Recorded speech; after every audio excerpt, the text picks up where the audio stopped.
안녕하세요. 보내주신 자료들 바탕으로 핵심만 쏙쏙 뽑아서 전해드리는 시간입니다. 오늘은 요즘 정말 주목해야 할 AI 동향 4가지를 좀 깊이 파고들어 볼까 합니다. 금융권의 그 AI 인재 확보 경쟁부터 시작해서요. 검색 엔진의 변화, 또 오픈소스 AI 모델의 부상, 그리고 자율주행 로보택시까지. 다양하죠? 이 흐름들 속에서 여러분께 가장 중요한 통찰이 뭘지 같이 한번 찾아보시죠. 네, 바로 시작하겠습니다. 자, 첫 번째는 금융권, 그중에서도 KB금융 이야기인데요. 양중희 회장이 앞으로 3년간 AI 인재 2,000명 확보하겠다, 이런 특명을 내렸다고 해요. 특히 내부 인재화, 이걸 강조하던데 단순히 사람만 뽑는 게 아니라 자체 교육이나 업무 자동화 도구 개발 이런 데 힘쓴다는 점이 좀 눈에 띄더라고요. 이게 어떤 의미가 있을까요? 네, 이게 금융권 전체에서 보이는 큰 흐름의 신호탄 같아요. 그러니까 AI 기술을 그냥 외부에서 사오는 게 아니라요. 이걸 우리 내부 역량으로 만들겠다. 이런 강한 의지를 보여주는 거죠. 고객 상담이나 신용평가, 리스크 탐지 같은 아주 핵심적인 업무들 있잖아요. 이런데 AI를 제대로 적용하려면 그 기술을 쏙쏙들이 아는 내부 전문가가 꼭 필요하거든요. 단순히 챗GPT API 갖다 쓰거나 허깅페이스 모델 가져다 쓰는 수준을 넘어서요. 회사 내부 데이터나 보안 환경에 딱 맞는 그런 내부용 AI 도우미, 사내 코파일럿 같은 걸 직접 구축하려는 시도가 점점 늘고 있습니다. 결국에는 외부 솔루션만으로는 한계가 있다. 이런 거군요. 자체적으로 만들고 또 운영할 수 있어야 진짜 경쟁력이 된다. 이런 말씀이시죠? 맞습니다. 그래야 진짜 우리 회사에 맞는 AI를 쓸 수 있으니까요. 알겠습니다. 그럼 다음 주제로 넘어가 보죠. 우리가 매일 쓰는 검색 엔진, 구글의 정말 큰 변화 소식입니다. 검색 결과 제일 위에 AI가 내용을 싹 요약해주고 비교해주고 추천까지 해주는 AI 오버뷰 기능, 이걸 본격 도입한다고요? 네, 맞아요. 이게 기술적으로 보면 구글이 가진 방대한 정보를 찾아오는 검색 능력이 있잖아요. 거기에다가 제미나이나 멈 같은 거대 언어 모델, LLM의 요약 능력을 합친 거라고 보시면 됩니다. 사용자가 여러 링크를 막 클릭하면서 정보 찾을 필요 없이 그냥 원하는 답을 바로 얻게 해주겠다 이거죠? 그렇죠. 이미 perplexity.ai나 마이크로소프트 코파일럿 같은 서비스들이 좀 비슷한 방향으로 가고 있기도 하고요. 저도 가끔 검색 결과 여러 개 뒤지는 게 귀찮을 때 많거든요. 근데 AI가 딱 정리해주면 편하긴 하겠어요. 근데 이러면 기존의 그 클릭 기반 광고 모델은 어떻게 되는 걸까요? 이게 구글한테는 꽤 큰 변화일 텐데요. 정확히 보셨습니다. 투자자들도 바로 그 점을 지금 주목하고 있죠.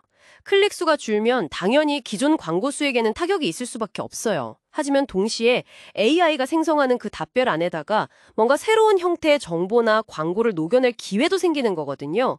그러니까 구글에게는 이게 위기이면서 동시에 AI 중심의 새로운 검색 광고 생태계를 딱 주도할 수 있는 기회인 셈이죠. 검색의 판 자체가 완전히 바뀌는 거군요. 알겠습니다. 세 번째 이야기는 오픈소스 AI 모델입니다. 네이버가 공개한 스몰크라라는 모델이 다운로드 15만 건을 넘었다. 이런 소식이에요.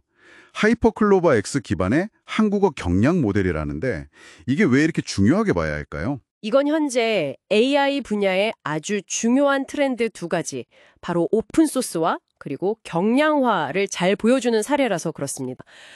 메타의 라마3처럼 완전 개방된 모델도 있고 마이크로소프트의 파이3처럼 특정 성능에 집중한 소형 모델도 있고요.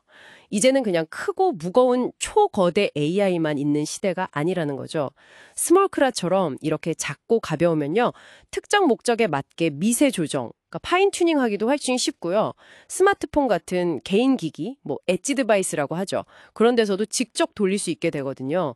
활용도가 확 높아지는 거죠. 그렇군요. 그럼 아까 처음에 이야기했던 KB금융 같은 곳에서도 이런 스몰크라 같은 오픈소스 모델을 가져다가 내부용 AI 도우미 만드는 데 활용하고 그럴 수도 있겠네요. 네, 충분히 가능한 시나리오입니다. 기업들이 각자 자기들 필요에 맞는 AI를 훨씬 더 쉽게 개발하고 또 활용할 수 있는 그런 환경이 열리고 있는 거죠. 앞으로는 프랑스의 미스트랄이나 모델 공유 플랫폼인 허깅페이스 같은 글로벌 기업들 중요하고요. 또 우리나라의 리벨리온이나 업스테이지 같은 AI 기업들의 역할도 점점 더 중요해질 겁니다. 네, 기대가 되네요. 자, 마지막은 정말 미래적인 이야기입니다. 테슬라의 로보택시요. 일론 머스크가 몇 달 안에 1,000대를 운영하겠다 이렇게 밝혔는데 자체 개발한 XAI를 완전 자율주행 FSD 기술에 통합한다고 해요. 심지어 테슬라 차주가 자기 차로 택시 영업해서 돈을 버는 모델까지 언급했다고요. 와. 네, 맞습니다. 목표가 단순히 차가 알아서 가는 걸 넘어서요. 예를 들어 저녁 7시까지 공항으로 가자 이렇게 사람이 자연스럽게 말하면 그걸 알아듣고 실행하는 자율주행 에이전트를 만들겠다는 거예요. 이걸 위해서 테슬라의 그 슈퍼컴퓨터 도조를 이용해서요. AI가 계속 시행착오를 통해 스스로 배우는 방식 있죠. 강화학습. 그걸로 FSD 성능을 계속 끌어올리고 있는 거죠. 이야, 정말 영화 같은 이야기인데. 근데 이게 기술적으로 가능하다고 해도 뭐 규제라던가 안전 문제 같은 현실적인 벽도 만만치 않을 것 같은데요. 웨이모나 크루즈 사례도 있었고요. 물론입니다. 기술적인 과제 말고도 넘어야 할 산이 많죠. 당연합니다. 하지만 테슬라는 좀 다른 전략이에요. 특정 지역에서만 제한적으로 운행하는 웨이모나 좀 안전 문제로 주춤했던 크루즈와는 다르게 FSD 기술 자체의 성능을 그냥 극한까지 끌어올려서 정면으로 돌파하겠다 이런 거죠. 투자자들은 이미 테슬라를 그냥 자동차 회사가 아니라 뭐랄까 AI 기반의 서비스, 즉 SaaS와 하드웨어인 자동차가 결합된 그런 기업으로 보기 시작했어요. 만약 로보택시가 정말 현실화된다면요. 자동차 소유라는 개념 자체가 서비스형 모빌리티, MAS로 바뀌는 아주 거대한 전환점이 될 수도 있습니다. 네, 오늘 이렇게 4가지 AI 동향을 쭉 짚어봤습니다. 금융권 내부 역량 강화부터 검색 방식의 변화, 또 작고 개방된 모델의 확산, 그리고 자율주행 로봇택시까지 정말 AI가 무서운 속도로 우리 곁으로 다가오고 있다는 게 느껴지네요. 네, 핵심은 AI가 더 이상 연구 단계를 넘어서서 실제 운영되고 적용되는 단계로 빠르게 넘어가고 있다는 점인 것 같아요. 기업 내부 시스템이든 우리가 매일 쓰는 검색이든 아니면 도로 위를 달리는 자동차든 AI는 이제 아주 구체적인 서비스와 결합해서 실제 가치를 만들어내기 시작했다는 거죠. 자, 그럼 마지막으로 청취자 여러분께 이런 질문을 한번 던져보고 싶네요. AI가 점점 더 많은 것을 우리 대신 해주잖아요. 정보를 요약해주고 비교 분석해주고 심지어 운전까지 해주는 시대가 온다면 과연 인간의 전문성이나 지식이라는 건 앞으로 뭘 의미하게 될까요? 이런 변화 속에서 오히려 더 중요해지는 우리 인간만의 능력은 무엇일지 한 번쯤 고민해 보시는 것도 흥미로울 것 같습니다.